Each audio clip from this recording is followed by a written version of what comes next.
Hello, hello my lovely viewers. আজকে সরস্বতী পূজা। আর সরস্বতী পুজোর দিনটা তোমাদের কেমন কাটছে বা কাটলো অবশ্যই আমাকে কমেন্টে জানিও।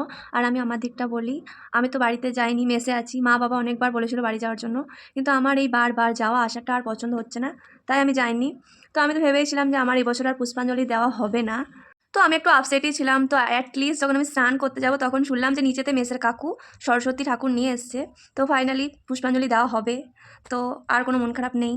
রেডি হয়ে নেবো। অবশ্যই শাড়ি পরবো না, জামাই পরবো। তো চলো রেডি হয়ে নিই, তারপর আবার আসছি। তো গাইস, আমি এখন হালকার ওপর ঝাপসা করে রেডি হয়ে নিয়েছি। তো চলো এখন আমি নিচে যাই আর আমি পুষ্পাঞ্জলি দিই আর তোমাদেরকেও ঠাকুরটা দেখাই।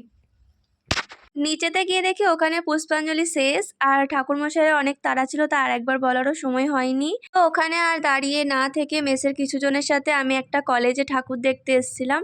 আর এটা আমাদের কলেজ না, মানে আমার কলেজ না, আমার সাথে যারা ছিল তাদের কলেজ। আর এখানে না মায়ের মুখটা ঠিকঠাক বোঝাই যাচ্ছে না লাইটের জন্য। আর এই যে ডেকোরেশনটা খুব সুন্দর ছিল। আর এর সামনেই একটা ছোট্ট সরস্বতী মা ছিল, কত সুন্দর। তো এখান থেকে কিন্তু আমরা বাইরে চলে আসি আর এখানে এই ঠাকুরতলায় আমরা পুষ্পাঞ্জলি দিই। আর অনেকটা লেট হয়ে যায়। পুষ্পাঞ্জলি দিয়ে আমি কিন্তু মেসে চলে এসেছি। আর আজকের ভিডিও এতটাই থাক, দেখা হচ্ছে নেক্সট কোনো ভিডিওতে। বাই।